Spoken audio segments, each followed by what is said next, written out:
Welcome to Altus Insights podcast series with Ray and Marlon, hosted by me, Avi. This podcast will cover monthly market updates and construction cost impacts across major markets in Canada. So today's podcast is a little different. We have a special guest star in Colin Doran. Unfortunately, Abby couldn't make it today, and Ray's too busy playing golf to do actual real work. So we've got Colin. So one of Colin's areas of expertise, as well as being an EVP in our lender developer group, is around cancellations, insolvencies and whatnot. So today we're going to touch on a little bit of a dark subject, which is basically the market, cancellations, insolvencies, problem projects, and workouts. So maybe to start that, if you'd listened to our last podcast we did, myself and Ray did last week, we spoke about some of the challenges we had on the market recently, crazy levels of hard construction escalation, soft cost increases, and those time delays are starting to hit projects. So this is a subject that's near and dear to a lot of people's hearts. Maybe, Colin, do you want to give a little bit of a background to yourself and the workout deals where you've got all the experience from? Sure. Thanks for the intro, Marlon. I'm happy to be here.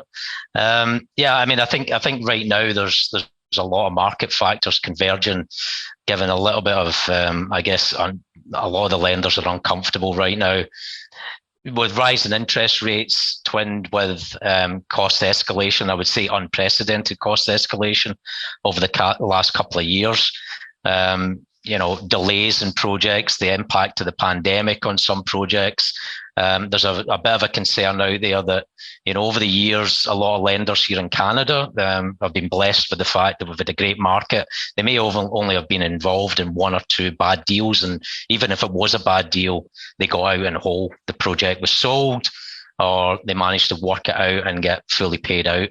There is a bit of a concern now that with the things that are impacting the market, that we could see, some more workout deals and possibly ones that could have resulted in a loss for the lenders. My experience wasn't really in Canada. It was actually in Caribbean in 2009. It was around the economic downturn. And really, if you think about it, in the Caribbean island projects, I worked on probably projects across over 10 islands. It was really a perfect storm of issues down there. An economic downturn, cost overruns, supply chain issues, putting deposits out the door for materials overseas, hoping that they arrive, defective works. And then when you get a stalled project in the Caribbean, or in Canada for that matter, if it's stalled for any period of time, you can end up with mold deterioration. And you've got to try and put that right through a workout deal. What I had experienced down there, rather than a straight insolvency, was the lenders preferred to do what was a forbearance agreement. So really like a soft receivership, not a hard stop to a project, but trying to work with the developer or the sponsor and see if you can get additional security, additional collateral, and a restated loan agreement, and then find a way to put the processes and controls in place to build that project out, remobilize. So basically, you gained all the experience in the Caribbean. How's that going to come up here and help? Or do we think we're heading in similar directions to the Caribbean? Because obviously the market here is probably a little bit more risk adverse than the Caribbean, a lot greater level of due diligence, or do you still see the potential for stuff to go sort of horribly? I think that's correct. I think we do have a conservative lending community in Canada. I think there's tight controls, and I think that's why we've seen less distressed projects in Canada. I would say that I've seen some very similar circumstances and have been involved in them in projects across Canada where we have had stalled projects, insolvent developers, mold, remobilization, retendering, where, say, our role or a cost consultant role had to evolve from simply being a QS or a monitor to contract admin and project management, and having to turn those around and finish a project. And we've done that on a few projects across Canada. I think when people think about insolvencies across Canada, they think about the big ones over the years, right? There was a couple of large developers, maybe even a few large developers who had a portfolio of projects that went into insolvency. They were under default under the loan agreements, and there were other allegations and receiver documents not proven in court. So those are the ones people think back to. I've been tracking insolvencies over the years. I would say probably about 25 to 30 real estate and construction related insolvencies we see every year. I'd estimate about 10 of those probably are in real estate, and maybe half of those or sort of significant size developments. On some of those may have started construction. This year we had about 15 insolvencies. 5 of those are real estate developments. A few of those are significant developments. And I think the difference I'm seeing this year is those developments are particularly putting the issue for being an insolvency down to cost overruns and pandemic-induced delays. Yeah, and I think when we do the market presentation, that's one of the things I know we both touch on a lot is that time and that entitlement, i.e. the improvements.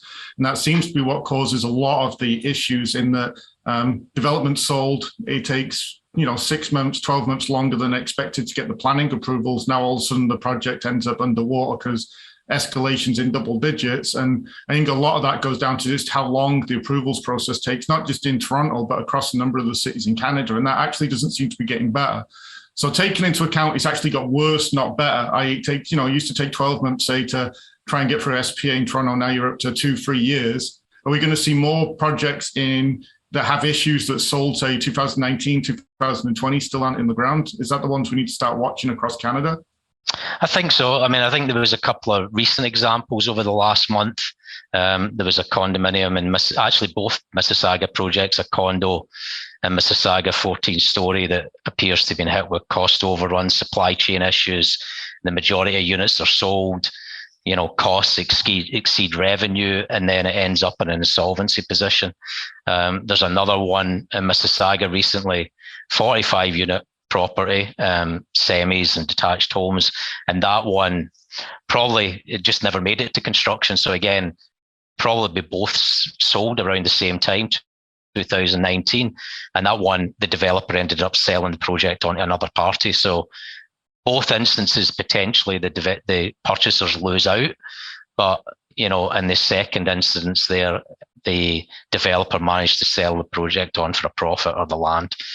I think as far as the government goes and the approvals, this has been a hot topic for them, right? I remember there was a couple of cancelled projects that caused, I guess it was Win at the time, to push and deal with cancelled projects. Through that, they ended up reviewing Tarion. They found there was nothing essentially wrong with the entity, but they found that the same entity is enforcing the rules and creating the rules. So optically, that wasn't great. So they created the entity HCRA, who now create the rules, and Tarion enforce the rules.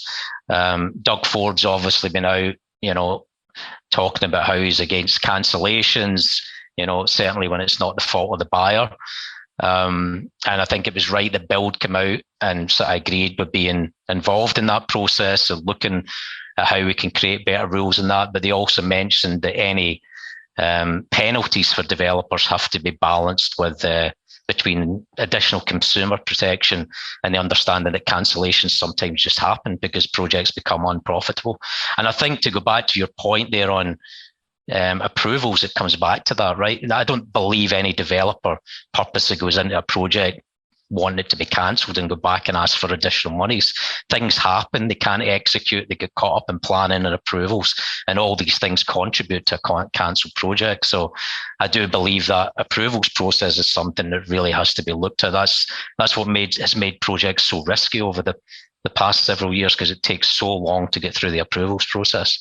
Yeah, and that was in the discussion we had on affordability in the market recently. And I think part of the challenge on cancellations is the developer can't really come out and say it's the municipality's fault, because they have to deal with the municipality in the future. And we all know municipalities, very forgiving types of people when that sort of stuff happens. So I think it's a challenge we have in the market where the stuff we're seeing is actually caused not necessarily by the developer, but often by factors outside of their control when it comes to both approvals for SPA and obviously the building permit side of things, and things just taking so long they have no choice. And I think that's something that gets missed a lot. Everyone assumes the developer's cancelling because they're going to make more money.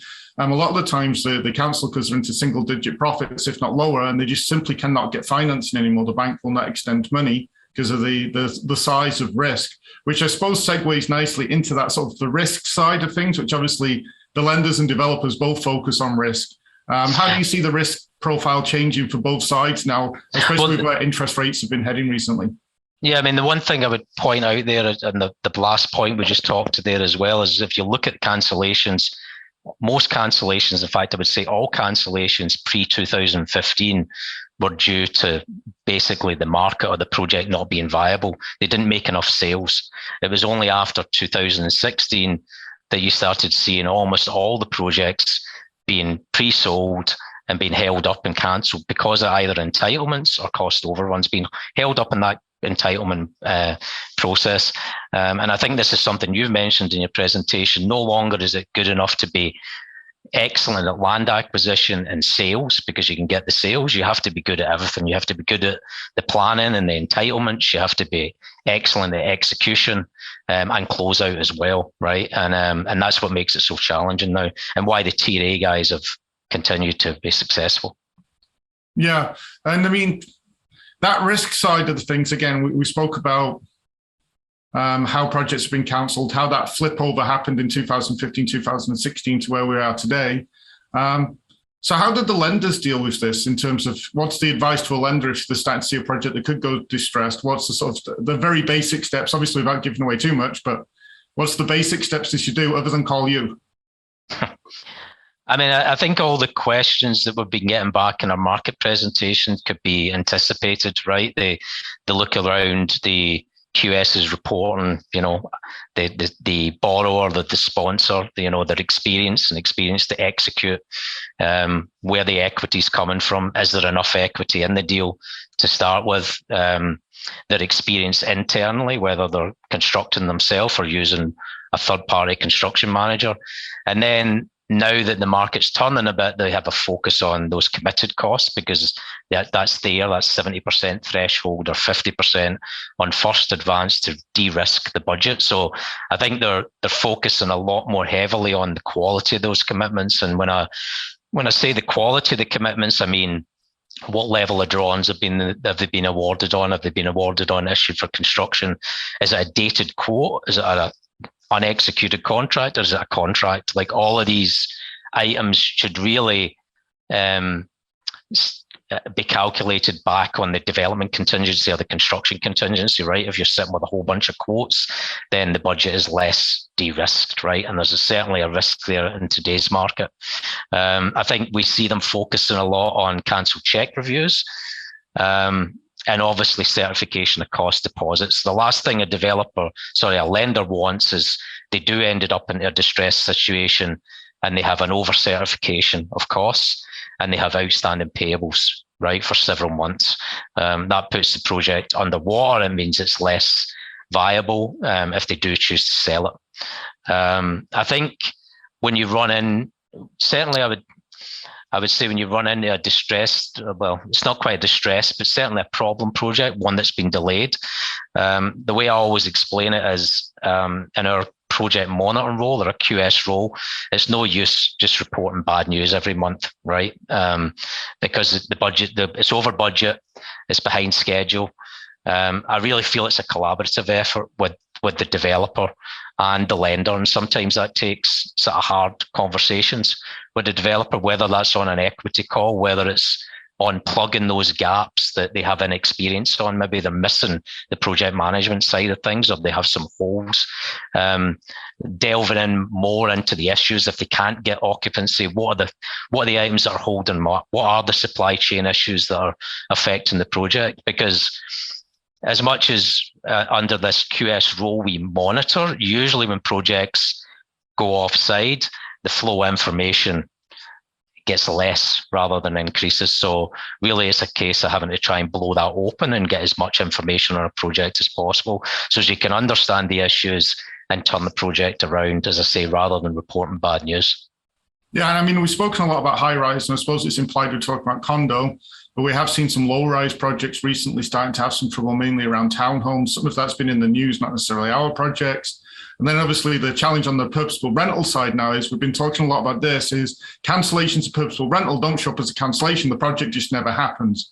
And I think part of the challenges we're starting to see now is a number of even the institutional investors are really struggling in the current cost environment to even make purposeful rental work, which probably then leads to a big concern around condo viability as well as we move forward, in that the rental guys don't even want to start today, and they've got cost escalation basically through rental increases until the day they stabilize. Obviously, the liberal threat for rent control, basically the approach to how do you make sure there's zero purposeful rental bill, which is just asinine. But I think right now it seems to be under threat from all directions.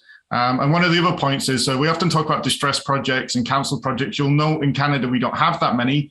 And that's generally because we solved the problem. And that's what I think, Colin, you were alluded to, is don't bury your head in the sand. Let's get together. Let's figure this thing out and let's get it through to the end. There's no point just pulling the plug at day one. You got to try and come up with a solutions-based approach versus the panic. Let's all put in equity. If someone is struggling to find that equity, there's got to be other ways of working it out. That's right. And it's a long period for that happening. It can be a couple of years, right? Like at the start of the pandemic, that was not when we were going to see distressed projects. It usually takes from an event like that a couple of years before things work through the system. If you can think about it, that problem project is sitting with the account manager. If it doesn't manage to fix itself, then it goes to special loans. If special loans don't manage to fix it, if it goes into a forbearance agreement and that doesn't work out, then it can potentially go into insolvency. So these projects have been, the ones we're seeing now in insolvency, have been bubbling for some time, and it's taken a while for them to appear as an insolvency. There's various steps along the way where they can try and be worked out before it reaches that stage. So usually Avi would say that's interesting at this point, and then she has a favorite final question, which she says, what keeps you up at night? So now you have to figure out how to answer that one. She likes to drop it on me and Ray at the end.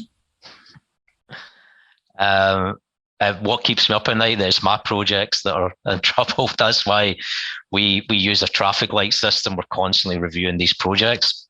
Best intentions, some can end up in this position, but I'm hopeful that, as much as we are sometimes called merchants of doom and paid to be pessimists, I'm hopeful that, with the mature market that Toronto has and across Canada, and the strong lending community and developer community, that these should be sort of one-off situations, maybe unsophisticated developers and special instances, rather than, a whole barrage of projects coming our way in insolvency. That wasn't a bad answer. So thanks for joining us today, Colin. Definitely more entertaining than Ray, unless he has his fireplace in the background. So thanks very much for joining us. And then thanks, man. This is done.